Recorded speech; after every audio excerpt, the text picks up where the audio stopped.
Boruto 2 Blue Vortex Chapter 25 is officially here, and this chapter starts off with Konohamaru and Team 10 all gathering around Moegi's tree to revive her, bring her back with her thorn bulb. So, it actually works as easily as we thought. All Konohamaru has to do is stab the tree with the thorn bulb, and then Moegi kind of like cracks out of it, you know what I mean? She breaks out of the tree, falls into Konohamaru's arms, and then everybody's kind of like in a frozen state, like, what's gonna happen now, you know what I mean? She's revived, she's back, and she looks at Konohamaru and is like, Konohamaru-chan, and then they hug each other, and Konohamaru gives her a hug, and he's like, oh, thank goodness, you're alive, you're back. And then we see Boruto up in the air, flying, and he's looking down like, happy, like, a job well done. We cut over to like a hospital and we see that Gaara's revived and Shinki's also revived. So good news is that Arya completed his mission. He went over there and revived Shinki. He revived and he got Gaara out of his like iron sandball and whatever. So everything's all good on their end too. And then Shikamaru gets a call from Sai telling him that the elders want to talk to him. And Shikamaru's kind of like, all right, guess we got to go back and do this. So then we cut over to Moegi in the hospital, and Sakura is giving her treatment, and she's basically telling her that, like, everything's pretty good on your end, you know what I mean? For the most part, you're just a little bit of malnutrition and, eat a little bit and rest up. You'll be back to normal in no time. So it kind of like she wasn't eating, so she feels a little like under, she wasn't eating anything, so she was just hungry, I guess. She just needs to get her strength back up, that's all. And then take some time to rest up and whatnot. They don't go into any details about, like, what she may or may not know, right? Like, if she remembers anything from what she was a Shinju. So, maybe that'll come into play later, or we'll talk about that another time. But for right now, we're just focusing on that. So then she's just like, oh, thank you guys, thank you so much, Konohamaru-chan. And then Konohamaru is just like, hey, it's no problem for me, you know what I mean? You know what I'm saying? So eventually he's just like, go get back to it. So then Sarada and Sumire meet each other at the hospital and looking over Moegi. And then she kind of is like, yo, Sumire, you got a second? And they go into like a separate area and they start talking to each other. And this is the part where it's like, I don't want to say it's slow, but it's like they're talking about their last conversation and it's just coming back to that, It's finally Sarada confronting her feelings and talking to Sumire, like real, you know what I mean? They're having a real conversation. So now Sarada's basically telling Sumire that, like, well, she's telling her that I was hiding. I was pushing down my feelings or not really acknowledging them, not really being me, I wasn't really being honest and upfront about how I felt and who I felt about. And then she finally reveals to Sumire that, but now I've come to realize I also like Boruto. And there's like a really cool like shot of Sarada and another shot of Sumire kind of acknowledging each other. And Sumire's like, I know, I've always known how you felt about him. And so now that you finally told me, now that we finally had this heart to heart, now that we finally acknowledged each other's feelings for him and our feelings towards one another, we can finally move forward in a better place now, you know what I mean? And so then the girlies are kind of like, yay, you know what I mean? They go back to being friends again. They're like, hey, we're back at it, And so Sumire's kind of like, but now I'm not going to hold back. And Sarada's like, me neither.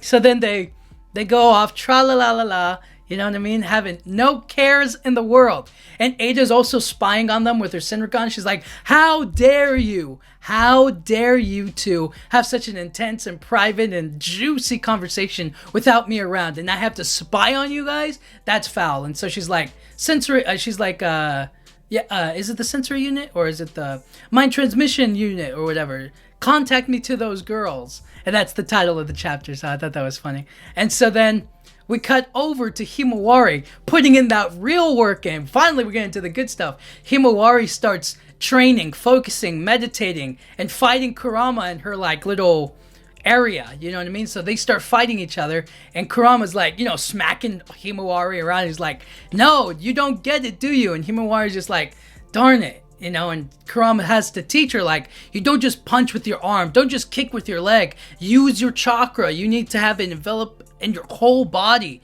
Make it work for you, you know what I mean? And he reveals something pretty interesting in which he teaches her that, like, hey, you're a lot closer to me and to Jura than you are to like a Jinchuriki like Naruto.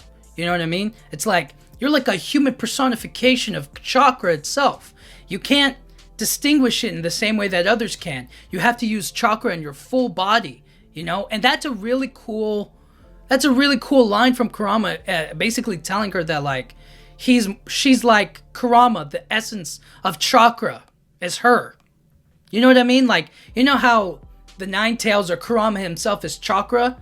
So even if he dies, he'll always come back. The same with Himawari is what he's basically implying, right? That's kind of what he's saying. So she needs to think on those terms, but she can't. So she's like, I don't really, you know, she's like, I get it. And then Kurama's like, you really don't. If you just focus on your chakra, if you focus on listening and learning about it, then you'll finally be able to get it. And she's just like, even though you tell me to do it, like I can't get in. So Kurama's like, that's okay. You know what? That's it for the day. I'm tired. Just go. And so she's like, wait, hold on, Kurama. And then she gets kicked out of like Kurama's space, and she's just like, dang it, like we were just getting started. Come on, I was just starting to learn. I wasn't done talking. And so we see Boruto looking over Himawari in the house, kind of pleased with himself that she's doing well. And then he closes his eyes, focuses, and he opens his eyes in another dimension or in another place, kind of his internal world. And there he sees Momoshiki floating in the air, just kind of like hanging up there, you know? And Momoshiki's like, he tells Boruto, what are you doing, huh? What's gotten you in the mood to come over and visit me? And Boruto's just like, you still over in here sulking, aren't you? And he's like, well, since I can't take over your body and I basically have nowhere else to go, all I can do here is just basically wallow in despair and hope that you die again, you know what I mean? Focusing on that. I should have given up on you when Kawaki killed you. I never should have revived you. I never should have tried to take over your body. None of that stuff. I should have just let it all go and disappeared into nothing. That's basically what I am now. And so it's like, so just get out of here. And Boruto's like, telling Momoshiki, well, I need something from you. I need you to give me your strength. I need to borrow your strength so we can defeat Jura. And Momoshiki's like, don't make me laugh. Now get out of here. And Boruto's like, hold on. I'm not just going to do this for free. I'm not just going to let you help me out for nothing here, okay? If we're able to beat him, if you can help me, if you give me your strength and we actually defeat Jura, I'll let you take over my body. And then Momoshiki looks over at Boruto with his eye, kind of like interested in what Boruto's saying. And he's like, you know what I mean? And then we cut over to the girls. We cut over to Sarada and Sumire. And they're just kind of like, you know, Boruto probably has no idea how we feel, guys. And then Sarada's like, he definitely doesn't. That's kind of one of the cool things about him, you know what I mean? And then they hold hands and then they skip throughout the village. Just having a cute old little girl time, you know what I mean? And that's where the chapter ends. And I think it's so funny how the girls are like, focusing on love and like liking Boruto, and Boruto's over here like sacrificing and like being like, Momoshiki, you can take over my whole body if we can actually kill the person who's trying to kill the whole world. You know what I'm saying? It's like the stakes are so different for each character. But anyways, man, this was a nice aftermath, kind of a cool way to wrap things up from when we started going over to the Sand Village or the Land of Wind or that desert area. Kind of a nice way to show like, this is how the thorn bulbs work. As soon as we get the thorn bulbs, all we have to do is basically stab the tree and people will come back. And then Shikamaru has to deal with the elders. We get Himawari getting some Kurama training, which was really nice. We get Boruto proposing to Momoshiki, lending him his strength and giving him his body.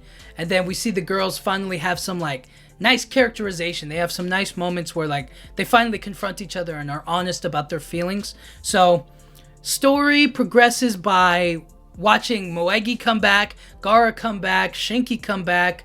We see that the characters get like a nice little reunion. We see Shikamaru has to deal with the elders.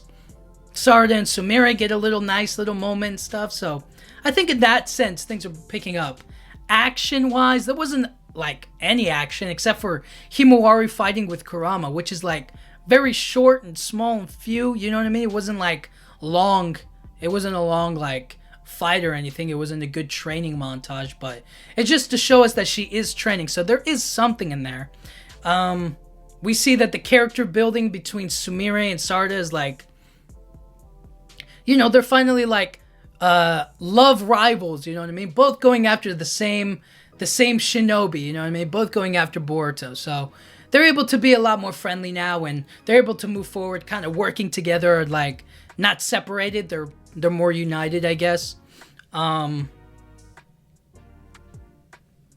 We kind of learn how the thorn bulbs work, so that helps us to figure out, or like work with, how do we bring back the Shinju, or how do we bring back Sasuke, how do we bring back Bug, how do we bring back, you know, all of those people that we lost, or any new Shinju that we may get. We know how to bring them back. It's as simple as that.